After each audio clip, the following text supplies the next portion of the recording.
Hi all you setters out there, my name's AllisonSaid, and we're heading to the fire station on Main Street to interview a woman firefighter named Sara.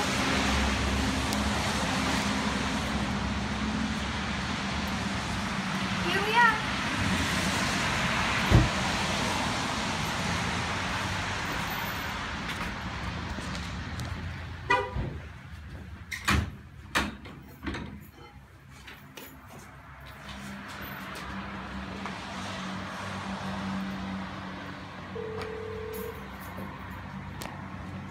Can I help you? Yeah, we're looking for a firefighter named Sara. Yep.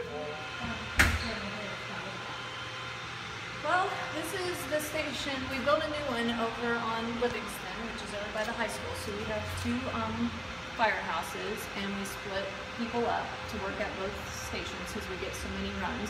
We have a fire truck here, so we have 3 to 4 people that ride on this truck, and we have to be firefighters, firewomen, firemen, and we also have to be paramedics as well and run the medic, which you guys probably see all the time, going up and down the road, and I'll show you over there.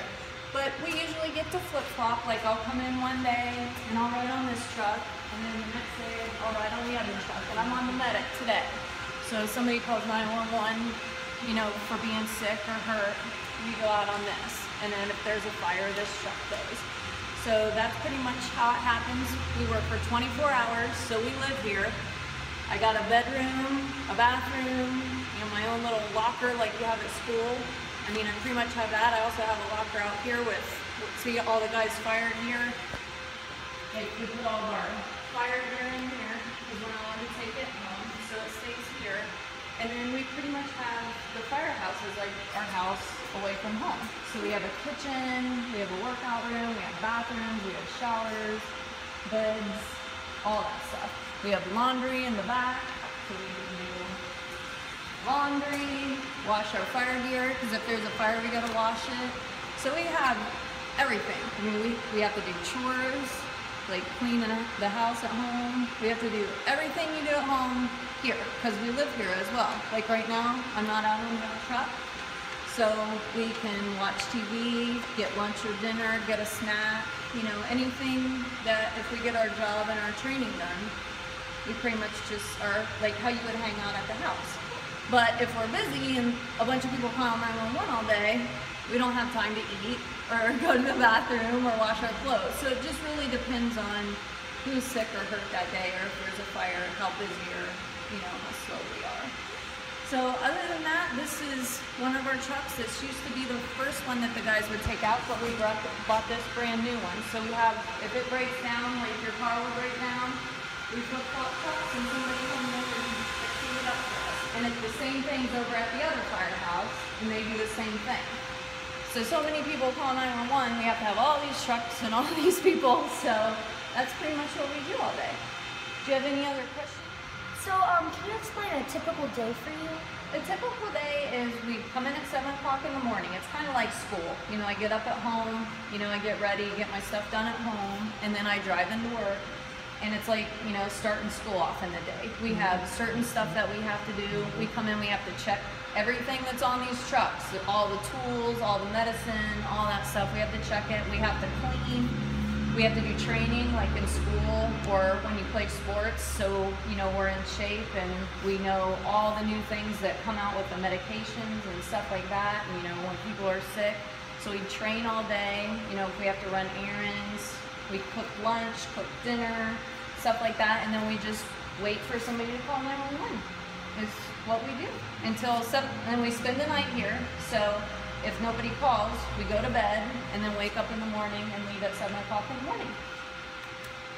So when your house is on fire, what do you suggest families do?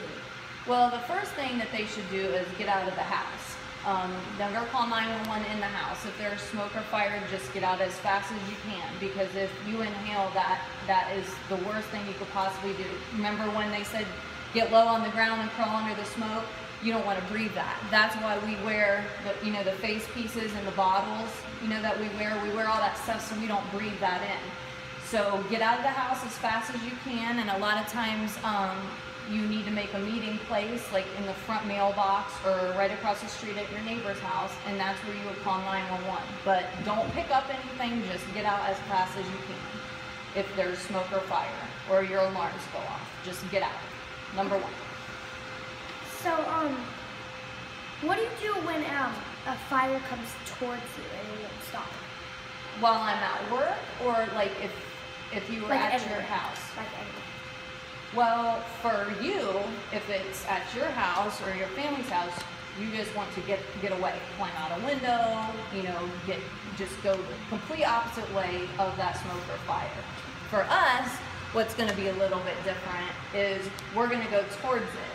And this truck kind of has like a swimming pool encased in it. It's full of water, and that's what we pull off the hose, and then we go towards the fire and put it out, because if we don't put it out, it's going to keep getting bigger and bigger and bigger. So you go the opposite way, and then we come in and put it out. So we go towards it. So, what do you do when you get trapped somewhere and, during a really big fire? When we get trapped, we do a lot of training. So we train constantly on how not to get trapped. We have a whole bunch of training that we do to do that. But if we do get trapped, we also have training on what we say on the radio. We blindfold ourselves in training because you're not able to see. You know how when it's smoky, you can't see? So we have to do training nonstop if we're covered in wires or there's stuff on top of us or we're in tight spaces and you can't see. We practice that all the time. And we also have a specialized team that stands outside of a fire if we have one, and they are trained specifically that if I call for help on the radio, they have no other job but to come in and find me. So that is their only job. So we just train, and if that ever happens, heaven forbid, there's a special group of people standing outside, just standing there waiting if that happens, to come and save us if that happens. So, what do you do when a fire at school? What do you do when a fire starts at school? What do you do when a fire starts at school when you don't know where your teacher is? Well, they should. I believe it's a couple times a year do the fire drill, but the same thing. You've got to practice, and your teacher should be with you. But when you do those drills, that's exactly what that's for. And that's a good question for your teacher, because they might have a special place they want you to meet, because it's her responsibility to know where you are at all times. But regardless, if anything in your brain, if you're ever confused or scared, just like I said, get out. Get out. Don't wait around and look for somebody. If you can't immediately find them, just get out where it's safe, okay? So how many years have you been a firefighter? I've been doing this 12 years now. Okay. So 12 years full-time, and then probably about 2 years part-time I did before I got my job here. What do you think it would be like as a fireman instead of a firewoman? What's the difference? Yeah. Well, I get my own bunk room, which is nice, so I don't have to listen to the guys snore all night long. But other than that, there's really no differences. They make us do the same tests, the physical stuff and the mental stuff. There's really no difference. I just, I sleep in a different room, and it's kind of like a little apartment, like a bedroom I'd have at home, and that's about it. So how many years, days, or months did you train to have this job? Well, it was a couple years to become a paramedic, and that was in college, and then it was a year out here at the fire academy that I had to go and learn all the stuff for the fire department, like the fire truck, So to learn how to, get water out of the fire hydrants, to get it on the truck, and how to get water out of the truck into the hoses, and, ladders, and all that kind of stuff. If there's a car accident, what to do with the tools. So that was about a year as well. So it's probably maybe 3 years of training altogether. And then you have to pass a bunch of tests, so you get certified in it. And then you go and apply for jobs, and I got on here. Okay. So what inspired you to be a firefighter? Actually, my dad was a firefighter. He used to work here, and then when I was born in 1980, he went to Columbus and I just grew up here. I used to pitch the softball. I played softball for Reynoldsburg, and we used to pitch right here when I was about your age, all the way up through high school, right there. And I grew up knowing all of the people that work here, and I just knew that's what I wanted to do. So it was pretty much my dad. So how many fires have you been called to in a year around Ohio? Well, we just go pretty much around here in Reynoldsburg area, and it just depends. Sometimes we'll be really busy. They had one yesterday, and then other days it'll be, you know, really quiet, where it will go a month. Sometimes we can go a month, luckily, and not have a fire. You know, we don't want people to have fires. So we teach them prevention and put their detectors up and all those things, and hope that they don't have one. But we can have them a lot, and then we can have none. It just is totally a flip of a coin on how all this stuff works. So we can be really busy or not at all. But we take probably about, between this truck and the other truck, like around 5,000 plus runs a year. So we take a lot. We stay pretty busy. Okay, so what's the worst fire you've had to deal with? Well, actually, when they're in the middle of the night, they're the worst, I think, because I'm afraid people are sleeping and, you know, they didn't hear or see the fire to get up. So when we had an apartment fire over by the high school, you know, and that was really early in the morning, that was probably one of the ones that I thought was going to be bad, because I was afraid a lot of people were going to be asleep and not. Remember, I told you to get outside as fast as you could? That's why we want you to have your smoke detectors up, so that can hear it and wake you up out of bed. So any fires at night are probably the scariest ones for us, because we worry that people didn't see or hear it because they were sleeping. So probably that one was the scariest one, because I was afraid nobody would have been able to get out. But everyone did, so it worked out really well.